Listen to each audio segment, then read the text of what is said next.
amigos, mais uma vez me encontro aqui para a nossa conversa.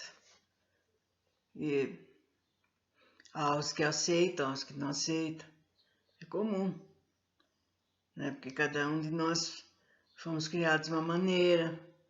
Aos que que foram criados muito antes do que a gente, há outros que estão sendo criados agora pelo nosso Pai. Então é difícil a gente chegar num ponto certo, todos nós, e parecermos iguais. E existem também os gostos, né? Ninguém tem um gosto igual, ninguém tem a mesma ideia, o mesmo pensamento, e assim por diante. Então nós estamos falando sobre o fenômeno da morte, que isso daí é um problema que deixa muitas pessoas com medo, estarrecidas, pensando nisso. E quando morre um parente, né, quando desencarna, é um desespero tremendo, mal sabendo que aquele ser cumpriu sua missão, que está noutra. Às vezes, gente, algumas vezes, tem pessoas que desencarnam e continuam ainda tendo dores do problema que ela morreu, se foi um desastre, se foi um infarto, alguma coisa. É comum. Depois tem os amigos que vão pará-las, que vão ajudá-la, né? Muitas não sabem que desencarnaram, né? Num desastre, por exemplo, a pessoa continua andando para cá, para lá, vendo que está faltando às vezes até um pedaço dele, ele olha, ele vê, fica desesperado, até que encontra os técnicos que vão ajudá-los, que não param momento nenhum, momento algum, e vão socorrer esses seres que desencarnaram, principalmente quando tem desencarnação em massa.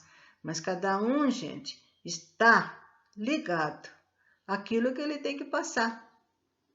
As dores, o sofrimento, o desespero, a aflição, né? Também não vou falar, desencarnou, nossa, que beleza, estou feliz da vida, tá tudo certinho. Não, nós continuamos do jeito que nós estamos, da mesma maneira, com os mesmos pensamentos, mesma mania, mesma ideia, né? Só que a gente chega num ponto e fala, nossa, vamos ver, bola para frente. Não vamos estagnar, vamos ficar parados, né? Vai procurando fazer alguma coisa, principalmente ser útil, seja não só aos encarnados, como aos desencarnados. Bom, a razão por que os espíritas não temem a morte. A doutrina espírita muda inteiramente a maneira de encarar o nosso futuro. A vida futura deixa de ser uma hipótese para ser uma realidade, né? Hipótese porque fala, será que fulano foi para o céu? Ou será que está no purgatório? Ou então, será que ele está bem? Está no céu? Está no inferno, em algum lugar? E essas dúvidas que param na cabeça, principalmente aqueles entes queridos que se foram, né? Bom, a vida futura deixa de ser uma hipótese para ser uma realidade. O estado das almas depois da morte não é mais um sistema, porém, o resultado da observação. Ergue-se o véu, o mundo espiritual aparece-nos nas plenitudes da sua realidade prática. Não foram os homens que o descobriram, e que relativamente lhe é dado desde a infância. De um lado, contorções de condenados a expiar as torturas, chamas eternas, os erros de uma vida, e não há para esses desgraçados sequer o lenitivo de uma esperança. O que mais atroz não é lhes aproveitar o arrependimento do outro. As almas combalidas e aflitas do purgatório aguardam as intercessões dos vivos, que orarão ou farão orar por eles, sem nada fazerem do esforço próprio para progredirem. Então está dizendo que isso daqui, tudo foi falado, São coisas que todos nós, gente, vem da nossa infância, né? Os nossos avós contando, bisavós. Então, um passa para o outro. Olha, se não fizer isso, vai para o inferno. Você vai arder na... Ai, tomara que ele foi para... Tem gente que até joga praga. Tomara que vai para o inferno. Sofrer lá na queimação no purgatório, né? Tomara que aconteça isso. Tem gente que fala. Então, desde a infância já vem vindo. Nossa, olha o diabo, né? Olha esse... Ó, você vai ser carregada por isso, você vai seguir esse caminho aí, vai dar no inferno, vai dar no purgatório, não faça isso, faça aquilo. Então a gente vem com essas ideinhas na cabeça, vai crescendo, né? Aí quando casa, tem os filhos, passa a mesma ideia, e assim vai, pro mundo afora, para sempre, né? Mas não é tudo isso que foi falado, que se tem ideia da morte. Que a pessoa morreu, está lá sofrendo, cozida no caldeirão, assando no fogo, né, sofrendo, mutilado e assim por diante. Há esses que passam esse tipo de, não assim, de sofrimento, né? Sofre, mas devido ao seu arrependimento, aos remorsos, as coisas erradas que fizeram.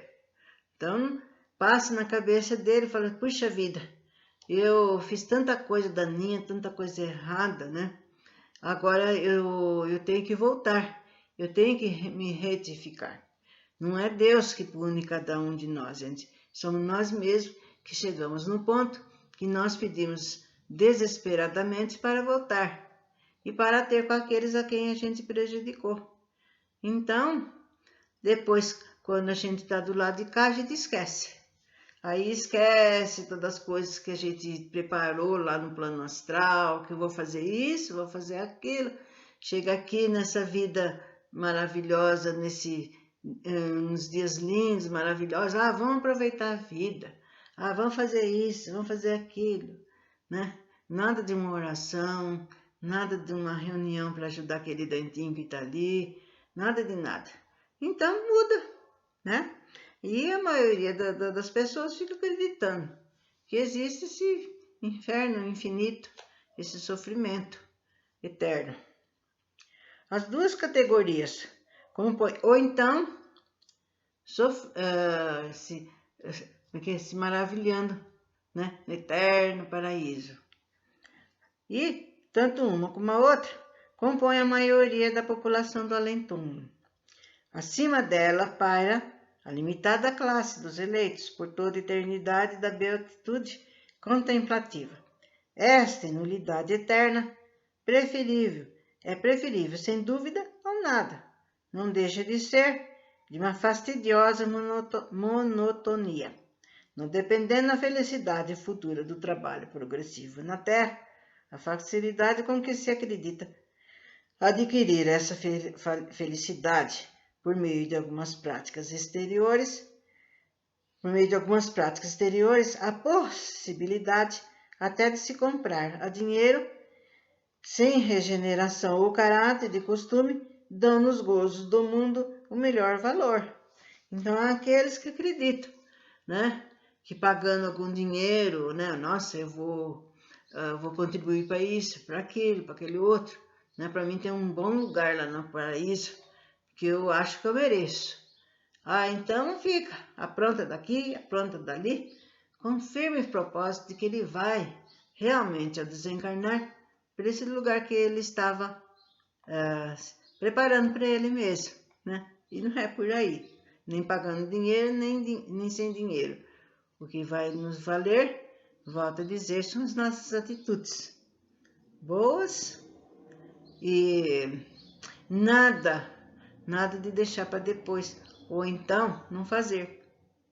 As omissões também são erros, gente. Nossa, porque a pessoa teve a oportunidade de ajudar. Não quis porque não quis, por preguiça, deixa para lá, não é meu, não é parente meu, não é isso, não é aquilo, e assim vai. Bom,